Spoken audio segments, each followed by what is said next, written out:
Hello दोस्तों, आप सभी का वेलकम है इस क्लास के अंदर। Reasoning by Sachin Soni channel पे सभी का वेलकम है।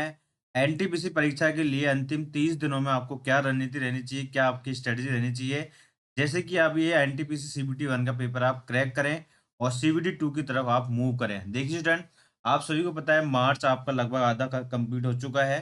तो आपका एग्जाम जो अप्रैल में होने के चांसेस है लास्ट वीक के अंदर, तो यानी कि आपके पास लगभग 30 दिन आपके पास बचे। अगर 30 दिन अपन लेके चले तो क्या आपकी स्ट्रेटजी रहनी चाहिए, क्या आपकी रणनीति रहनी चाहिए, जिससे आपका स्कोर आ सके और इसके अंदर आप सीबीटी 2 के अंदर आप अपीयर हो सके। ठीक है, तो देखिए फ्रेंड्स, इसके अंदर मैंने आपकी रणनीति बनाई है। पहले 15 दिनों में आपको क्या करना है, देखिए सबसे पहले तो आपको सिलेबस पे आपकी पकड़ होनी चाहिए, रिवीजन आपका कंप्लीट होना चाहिए। ठीक है ना।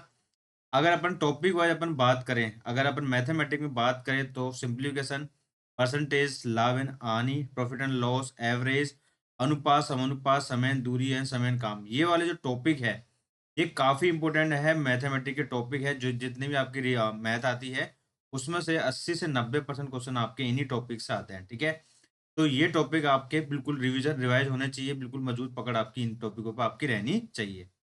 डेली 50 से 60 क्वेश्चन आप डेली इन पे सोल्व करें और इनकी शॉर्ट ट्रिक आपको याद होनी चाहिए, जैसे कि परसेंटेज की, अनुपात की, एवरेज की कुछ फॉर्मूला होता है आपके, तो कम टाइम में उसको आसानी से आप निकाल पाए। ठीक है, रही बात रीजनिंग की, तो कोडिंग डिकोडिंग हो गया, अपना ब्लड रिलेशन हो गया, कैलेंडर हो गया, डायरेक्शन हो गया, पजल होगी, वेन डायग्राम हो गए। ये क्वेश्चन रीजनिंग के कम से कम 60 से 80% आपको जो वेटेज होता है, एनालॉजी हो गया आपका, ये वाले क्वेश्चन आपके यहाँ से पूछे जाते हैं। ठीक है, दिन के 40 से 50 क्वेश्चन आप डेली सोल्व करें। ठीक है, और समय के अंदर यानी कम टाइम में करने की कोशिश करें। अब अपन आते हैं इंपॉर्टेंट टॉपिक जो आपका है जनरल अवेयरनेस वाला।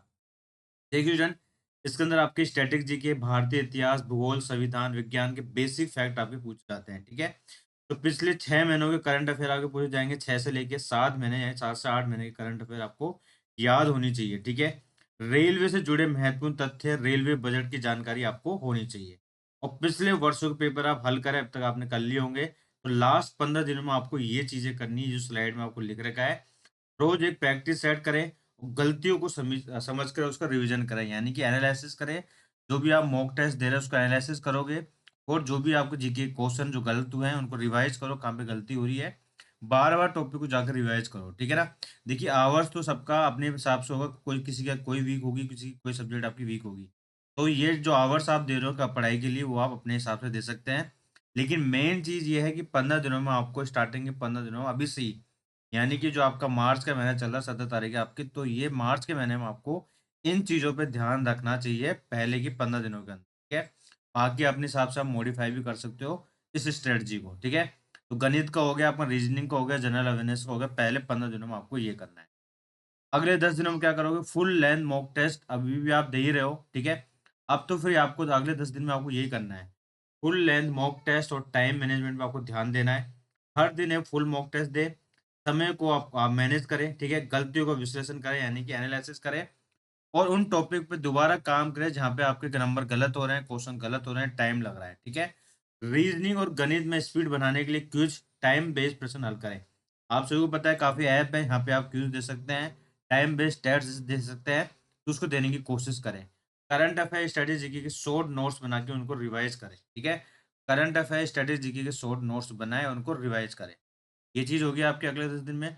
और लास्ट के 5 दिनों में आपको क्या करना पड़ेगा, जब आपका एग्जाम होगा उससे 5 दिन पहले ही फाइनल टच और मानसिक तैयारी करें भाई। एग्जाम जाने से पहले सिर्फ शॉर्ट नोट्स और गलत प्रश्नों की रिवीजन करें। जैसे जो भी आपने मॉक टेस्ट दिए, सपोज करें आपने जो आपके फुल लेंथ वाले जो मॉक टेस्ट है, सपोज करें आपने 30 से 45 मॉक टेस्ट दिए हैं। ठीक है, तो उनका क्या करें, जीके और जीके जीएस वाले जो है उनके शॉर्ट नोट्स बना लीजिए आप। ठीक है, और जो गलत हो रहा है उनको एक बार वापस से देख लीजिए भी क्या गलती हुई है इसके अंदर। आपको कोई नया टॉपिक पढ़ने की जरूरत नहीं है, सिर्फ स्ट्रॉन्ग टॉपिक पे आपको मजबूती रखनी है। ठीक है, तो आपको देखिए अगर मैथमेटिक्स में आपके 80% जो आपके टॉपिक आपके मजबूत है, केवल यहीं पे फोकस करो आप। ठीक है, जैसे रीजनिंग में अपन बात करें, जैसे अपन बात करें जीके और जीएस। क्लियर सभी को। अपने स्ट्रॉन्ग एरिया फोकस करें ताकि कट ऑफ से ज्यादा अंक ला सके। आपको कट ऑफ पार करनी है, बस कट ऑफ एक बार पार हो जाएगी तो सीबी 2 का एग्जाम में बैठ जाओगे। ठीक है, अच्छी नींद ले, तनाव ना ले, योगा करें, परीक्षा के दिन आत्मविश्वास बना के रखें, जो भी आपने तैयारी करी उस पर आप बिलीव रखें। ये चीज आप अपनाओगे, ऑटोमेटिक आपका एग्जाम पास हो जाएगा। और अपन विशेष टिप्स की अपन बात करें, स्पीड और एक्यूरेसी काफी आपकी डिपेंड करती है कॉम्पिटिटिव एग्जाम के अंदर, ठीक है? दोनों 3 से 4 घंटे अभ्यास करें, गलत उत्तर से बचें, नेगेटिव मार्किंग को ध्यान रखें।